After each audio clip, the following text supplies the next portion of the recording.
कार्तिक मास महात्म्य कथा अध्याय 6।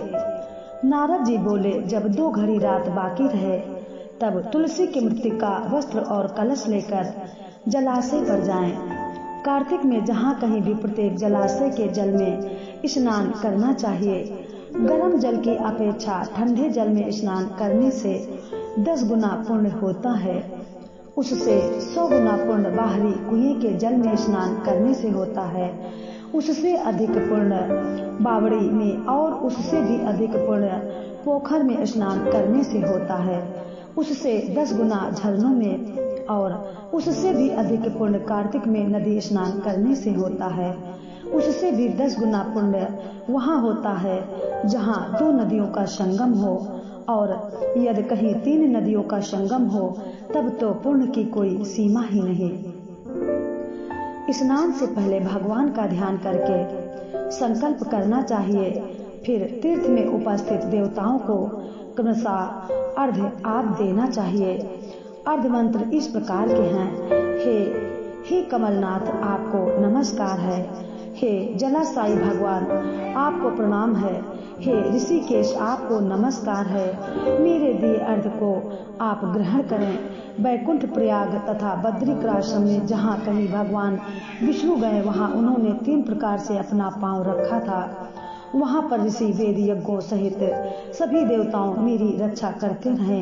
हे जनार्दन, हे दामोदर, हे देवेश, आपको प्रसन्न करने हेतु मैं कार्तिक मास में विधि विधान से ब्रह्म मुहूर्त में स्नान कर रहा हूँ। आपकी कृपा से मेरे सभी पापों का नाश हो।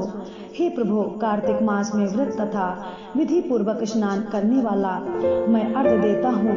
आप राधिका सहित ग्रहण करें। हे कृष्ण, हे बलशाली राक्षसों का संहार करने वाले भगवान, हे पापों का नाश करने वाले, कार्तिक मास में प्रतिदिन दिए हुए मेरे इस अर्घ्य द्वारा कार्तिक स्नान का व्रत करने वाला फल मुझे प्राप्त हो।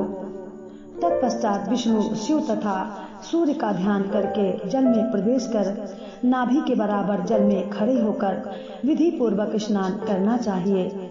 गृहस्थी को तिल और आंवले का चूर्ण लगाकर तथा विधवा स्त्री व यति को तुलसी की जड़ की मिट्टी लगाकर स्नान करना चाहिए। सप्तमी, अमावस्या, नवमी, त्रयोदशी, द्वितीय, दशमी आदि तिथियों को आंवला तथा तिल से स्नान करना वर्जित है। स्नान करते हुए निम्न शब्दों का उच्चारण करना चाहिए। जिस भक्ति भाव से भगवान ने देवताओं के कार्य के लिए 3 प्रकार का रूप धारण किया था, वही पापों का नाश करने वाले भगवान विष्णु अपनी कृपा से मुझे पवित्र बनाए। जो मनुष्य भगवान विष्णु की आज्ञा से कार्तिक व्रत करता है उसकी इंद्रादि सभी देवता रक्षा करते हैं, इसलिए वह मुझको पवित्र करें। बीजों, रहस्यों तथा यज्ञों सहित वेदों के मंत्र कश्यप आदि ऋषि इंद्रादि देवता मुझे पवित्र करें। आदित्य आदि सभी नारियां, यज्ञ,